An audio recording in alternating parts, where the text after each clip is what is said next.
Hi, my name's Jennifer Greenlees. I am a massage therapist.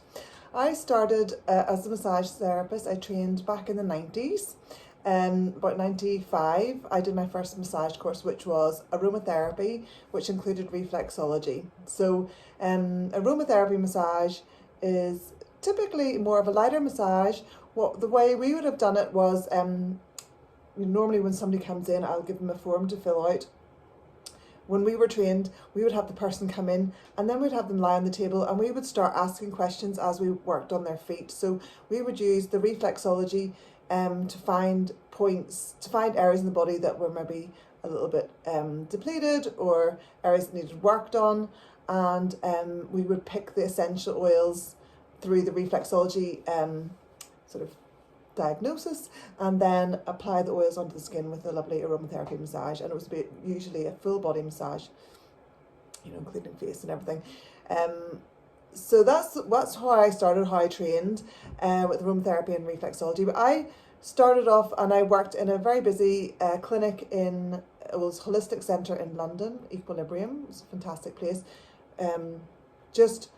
It was a townhouse and it was just full of therapists. We had every kind of therapy you can imagine. So it was wonderful for us to experience all these different treatments, and it was wonderful for our clients because we could just get them to, I think you should see this person, or check out your diet, or check your posture. It was really helpful having so many amazing therapists in one place. So when I was there, I was doing a lot of aromatherapy and reflexology, and we were doing treatments within an hour, so it was generally one or the other. So we would do, I'd often do like a full reflexology treatment, which is usually 45 minutes to 1 hour. However, in London, it was quite popular. People like to do half and half, so half back massage maybe and half on the feet. So that's another option as well. Reflexology is a wonderful treatment. It's really grounding and it's a really interesting way to see what's happening with your health. It's amazing what shows up with reflexology. Some people just love having their feet done. I personally think it's really good to work on your feet because we're on our feet so much every day. So it's a really lovely treatment to have. Very powerful treatment as well. It's good to have the rest of the day free because sometimes you can feel really tired or wiped out. Sometimes you just want to sit on the couch and roll up. You don't really want to go back to work, so it's nice to do when you're free, when you're off. And so we do reflexology treatments or the aromatherapy massage. And generally there we had pre-blended oils. It was my job to blend the oils, so we would have different blends for different needs. In this case it was more for joints or stress, blends for lovely floral blends, depending what the person likes the smell of or needed. Maybe it was for muscles, sore muscles, different things like that. So that's aromatherapy reflexology. Then when I was there, we were working on a lot of clients. We were busy every day. It was a very busy holistic centre. We had all kinds of actors and famous people coming in through the doors. It was a wonderful place to work. That's where I started off. Anyway, we had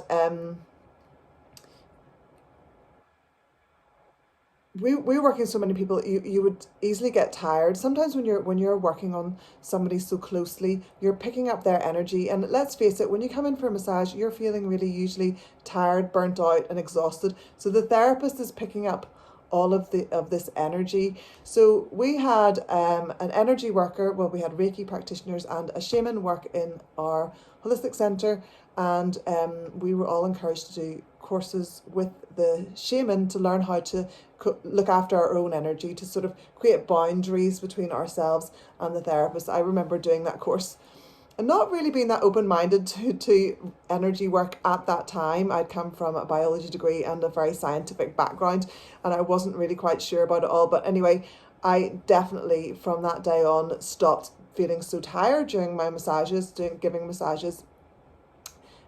It was just like night and day, able to switch that off. So that was wonderful. And since then, I studied with him and learned how to do energy work, and I love incorporating that. I think it's really important to incorporate energy work into your massage. I do it with every treatment. But if somebody particularly wants energy work, you can also do a lovely 30-minute to 45-minute session with somebody, I like to incorporate into the massages too. So energy work is a really good thing to have as well. Also, when I was in London, I was studying shiatsu. So I did a course in shiatsu. I was just very interested in Chinese medicine, not with needles, because I'm just not into needles. Didn't want to do the acupuncture side of things. I'm very squeamish.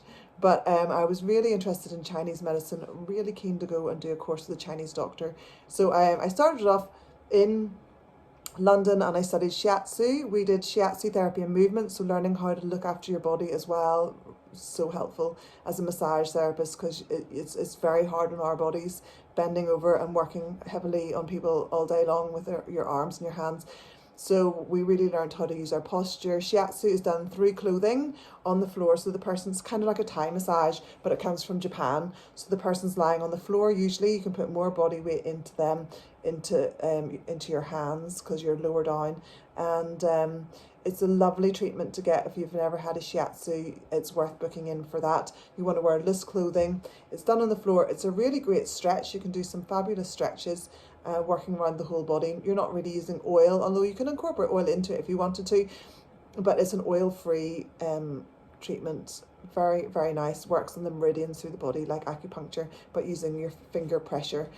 So that's really good. And then I also went to China and I did do a course finally with a Chinese doctor and studied Chinese massage. And Tuina is very similar. Each of these countries have their own style of massage, and each one usually has something which is oil-free. India is all about Ayurvedic massage, so they use oil, whereas places like China and Thailand and Japan would do this massage through clothing, but working on the meridian points as well. Lots of big stretches to open up the meridians and channels. So the shiatsu is lovely. I really enjoy that. I particularly like hara diagnosis, which is like a stomach massage with the shiatsu, and it's a really good way, really good for digestion. I would use that for somebody coming in who's maybe digestive issues, or for working on the hips. Front of the hips is a good technique for that as well. So hara diagnosis, worth trying or adding that onto your massage. So so I did a lot of work whenever I was living in London and I travelled abroad. Nowadays, I think people are kind of fairly new to massage, and they're always asking for sports massage.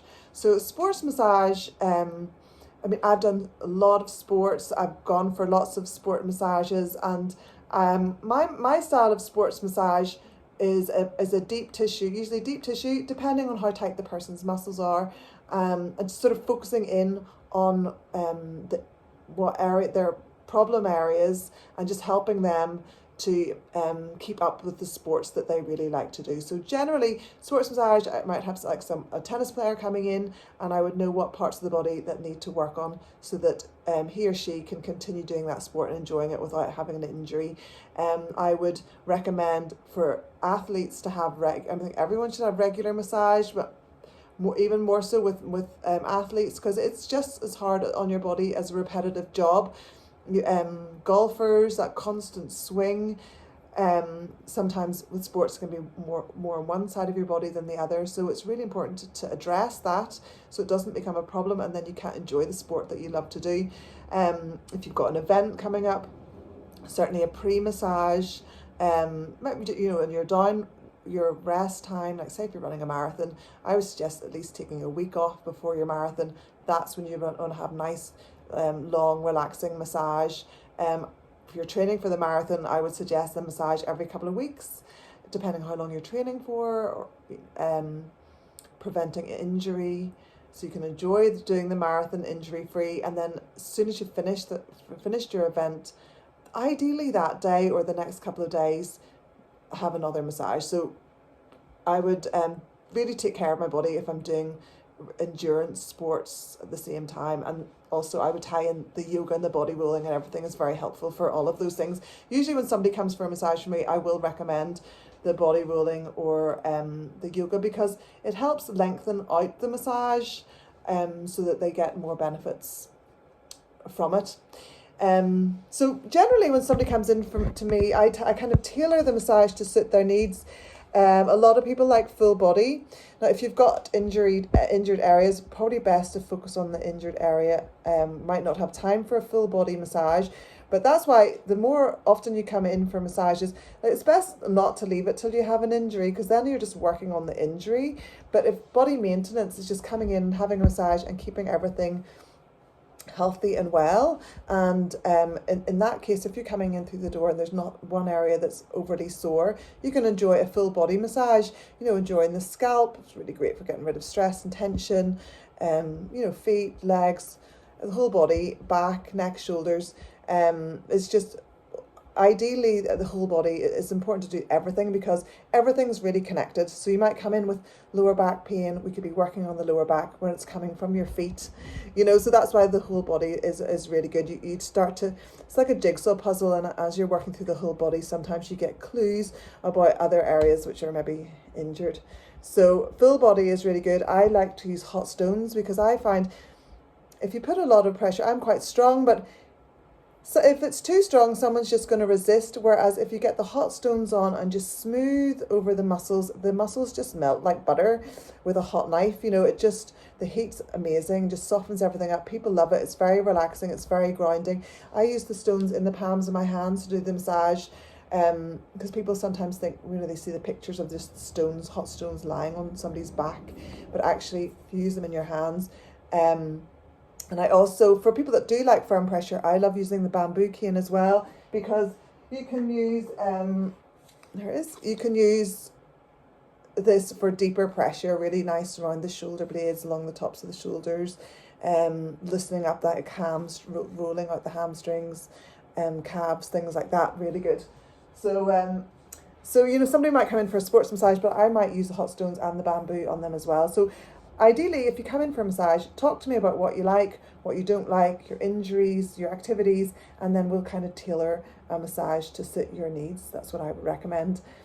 And, the massage is lovely to do with friends. Some people sometimes ask me to come and do little pamper sessions and like hen parties and things like that, where I can come, or I used to have a lady in New York, I'd go to her house on a Saturday, she would invite her friends over, she'd buy croissants or whatever and coffee, everyone would sit around and chat, and she was very kind, very generously paid for her friends all to have a half hour. She had an hour and they all had a half-hour session, and it was a very relaxing day.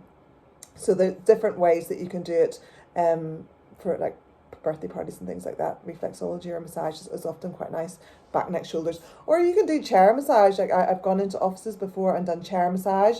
I have a portable chair. Again, it's through clothing generally. And you can sit at the office and do this and just sit in the chair, put your head down, and I can work on the back, neck and shoulders. I've also done that at events, festivals and things like that. The chair massage is a nice way of having a lovely massage, focusing more on the back, neck and shoulders, and without getting oily and everything. You can just get up and get moving, but it's amazing how good your shoulders and your back feel. So a few ideas there. Hopefully just come along, get booked in and get started, and make it a regular thing. That's the way it should be. And enjoy. It's just a real wonderful way for coping with stress and getting rid of aches and pains and just feeling good about yourself. I love it. Thanks for watching.